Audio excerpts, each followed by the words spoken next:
Halo Sosius, menurut kalian, apakah saat ini Indonesia sudah menjadikan pendidikan sebagai prioritas bagi masyarakat? Pendidikan sudah seharusnya menjadi pondasi dasar dalam membentuk pola pikir masyarakat dalam memandang suatu hal. Peran pendidikan sangat krusial dan memiliki dampak yang berkepanjangan dalam kehidupan bermasyarakat.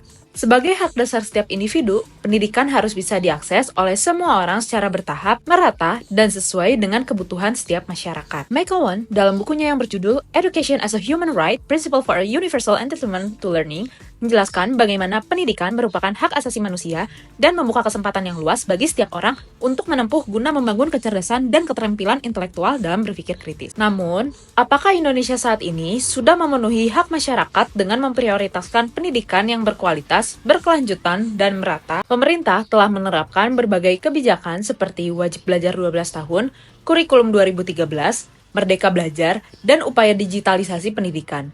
Berdasarkan data BPS, APS untuk usia 7 hingga 12 tahun terus meningkat hingga mencapai lebih dari 95% pada 2020. Data menunjukkan bahwa IP meningkat dari 0,600 pada tahun 2000-an menjadi 0,718 pada tahun 2023. Namun, jika kita perhatikan, kenaikan angka partisipasi sekolah berdasarkan data BPS memang mengalami kenaikan. Tetapi, dapat dilihat juga bahwa tiap jenjang dan kenaikan usia siswa mengalami penurunan.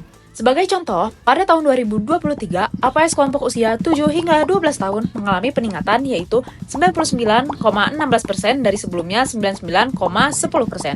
Kemudian, kelompok usia 13 hingga 15 tahun yaitu 96,1% dari 95,92%. Selanjutnya, dari usia 16 hingga 18 tahun yaitu sebesar 75,42% dari 73,15%. Dan terakhir, kelompok usia 19 hingga 23 tahun yaitu sebesar 28,96% dari 27,61%. Selain itu, kesenjangan dalam akses pendidikan terus meningkat, bahkan sebelum pandemi. Pembangunan infrastruktur dan aksesibilitas pendidikan masih terpusat di Pulau Jawa, sedangkan daerah lainnya masih kekurangan fasilitas dan tenaga pengajar. Ditambah lagi, sistem pendidikan Indonesia masih menghadapi tantangan dalam hal kurikulum yang kurang stabil. Penerapan kurikulum masih terkesan tidak konsisten dan sering berganti di setiap periode, menyebabkan proses kegiatan belajar yang cenderung tidak stabil. Alhasil, kualitas pendidikan yang diterima oleh kebanyakan masyarakat tidak akan maksimal dan sesuai. Pemerintah perlu melakukan pemerataan akses pendidikan, menetapkan kurikulum yang lebih stabil, dan mencari solusi atas penurunan angka partisipasi sekolah. Pendidikan yang merata dan berkualitas tentunya akan berdampak pada masyarakat dalam mendapatkan haknya untuk berkembang. Bagaimana pendapatmu, Sosius? Tulis di kolom komentar ya!